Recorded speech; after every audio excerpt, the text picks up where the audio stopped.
right, so here we go. This is my Tamiya CC-01 extended chassis custom built to fit this hard body Ford F150 FX4. This is a similar replica of a truck I had back in 2012. I did have the red with the appearance package in full scale, and so I wanted to actually have a small truck that was a good memory of my other truck. I loved it. It was my very first new vehicle I had ever had. A lot of the viewers of the show will know that I actually have a blue one of these now. It's pretty tricked out. We did a half a build series, like about the first section of my build on my YouTube channel on how to make a full-size truck look like an RC truck.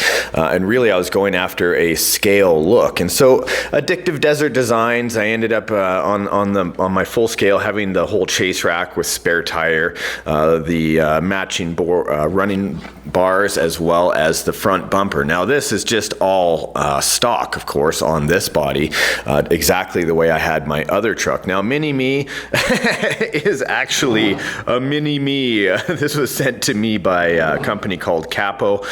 He's actually getting the spare tire out for me now that's mounted underneath. Oh, it looks like he's actually almost done.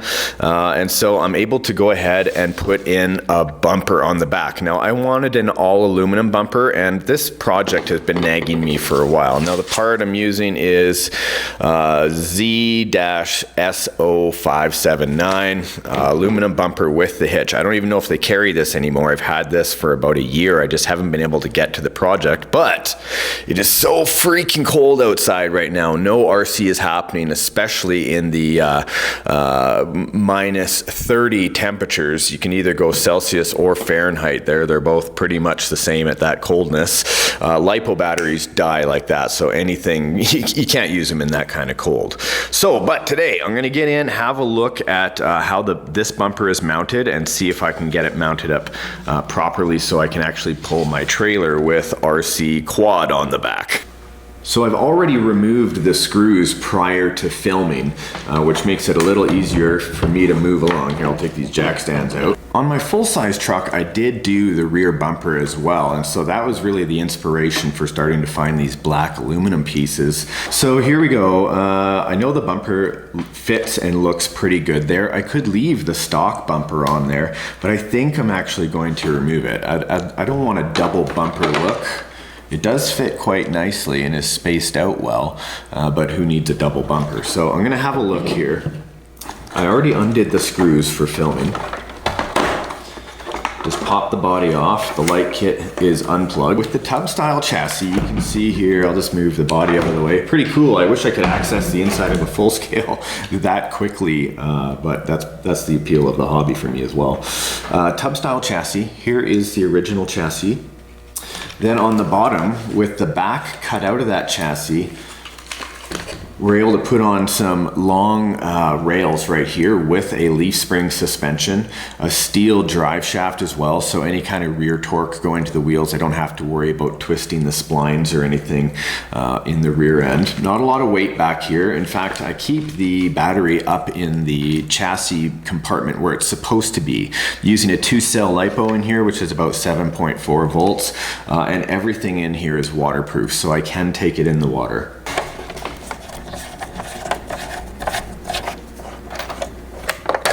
There we go.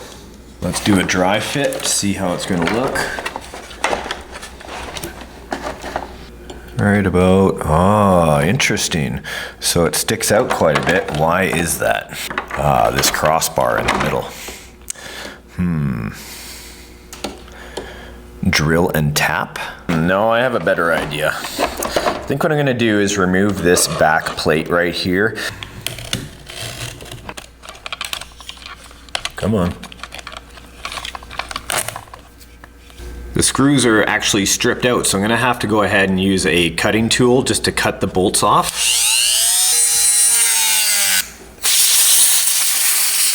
All right, I cut the nuts and the screw heads right off because there was an issue where it had already rounded out in each screw hole. But by doing that, all I can do is just punch out the 2 pieces of screw that are left and simply remove the back brace. Now the back area is open. I can pre-fit the bumper to see where I want the screw holes to go, as well as how much room I have on either side. Now I only have about a few millimeters, but I'm gonna get out my digital calipers and check before I cut. I need to drill new holes for the back piece now. Okay, so it's a drop hitch. And does this body go down any further? It doesn't, but I just want it to jut up against the body. Well, if I take this off and say, what's the measurement here that we need? About an inch, maybe less. If I take that, drop it down, and use these screw holes, it's going to give me a much tighter fit. I want to make sure not to lose the two spacers. I'm going to keep them together. Now this screw, this shackle spacer. Undo the other side. See if I can fit them into these shackle holes.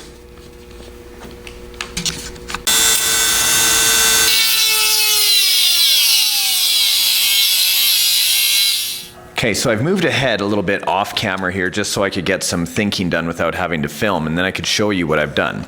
So I did use the leaf shackle holes right here through the back to mount up the bumper. The problem is now is that this is a little bit too high. And so how I'm gonna get around that, yes, I did have to cut out this back chassis brace. Not a big deal, I didn't lose too much work there, but what I'm gonna do is under these screws that I have bolted down now, I'm gonna add a couple of spacers to drop this back bumper down, because here's what I'm up against right now. Kind of fit it on roughly right about there. The problem is that the bumper sticks up. You can see the back hitch isn't quite right. Now I'm not going to be able to get the spacing absolutely perfect the way this body is mounted, but by lowering this bumper a little bit, I should be able to have some good results of straightening out this hitch. Okay, just backing off the screws that I have in there.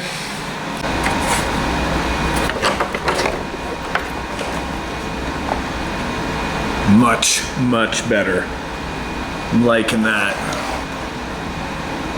Just a small gap there, not too bad. I did switch them out to white LEDs, so they do look like the HIDs from the 2013 truck. Nice. Okay, so with the tiny gap, and I want to cinch it up, easiest way I can see how to do this is actually drill two holes, one on either side of the frame rails, that's going to stretch through to the bed.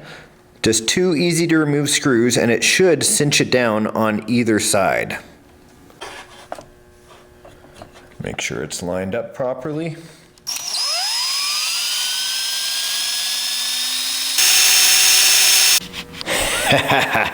Check it out.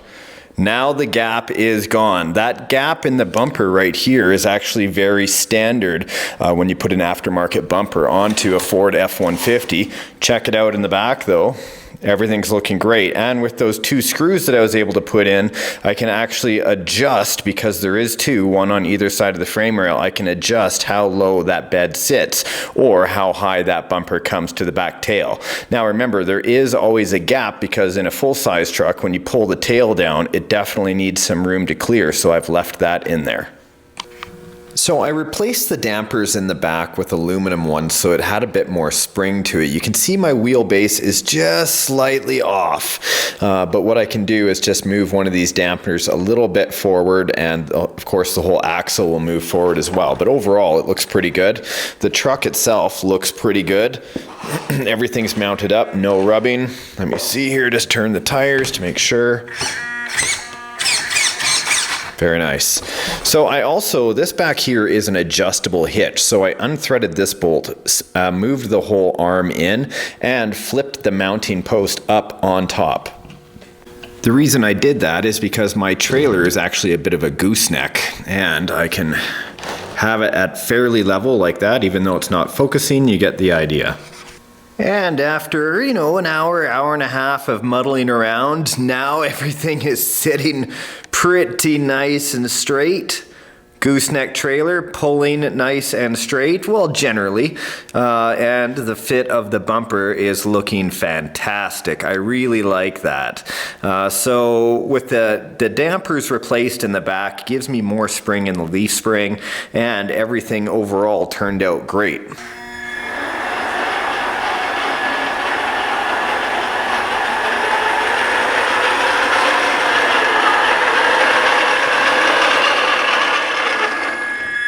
Looking good.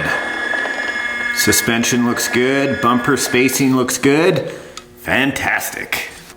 Well, right on. At least I know that it moves. Now I'm looking forward to taking this outside and playing, but unfortunately, just with it being so cold outside, those lithium polymer batteries can really risk damage, and they're not, inexpensive. So I want to take care of my batteries. I will be able to take this out in the next few days when it warms up a little bit. But my friends, the purpose of today's video is just to show you, if you can watch somebody like me muddle through a first-time modification just by using a little bit of creativity, imagination, and some fabrication, you too can also modify your RCs. And if you're hand making parts, if you have that ability, really it is kind of inexpensive. You can see just a couple of chassis rails, extended this out, able to put on a back axle a little bit further down with an extended drive shaft, and just through a little bit of creative means, mount up an aluminum bumper. You can modify your RC too. Don't be intimidated, and if you are intimidated, go ahead and film yourself. You don't have to upload it. You can always go back and see what you've taken apart, or photograph along the way. A lot of us have smartphones or the ability to take photos of what we're doing, and that can help you while you're working your way through different types of problems. Now, my friends, hopefully RC Adventures has inspired you to try out this fabulous hobby of radio control. If you aren't subscribed, please go ahead, click the subscribe button. If you are subscribed, go ahead and become part of the notification squad by clicking the bell beside the subscribe button, and then that way you never have to miss a new episode of RC Adventures. I'm always looking for ways to entertain you, bringing you creative ideas, and overall, my friends, what I always say, get outside and enjoy the hobby of RC. Until next time, my friends, maybe I'll see you on the trail. Bye for now.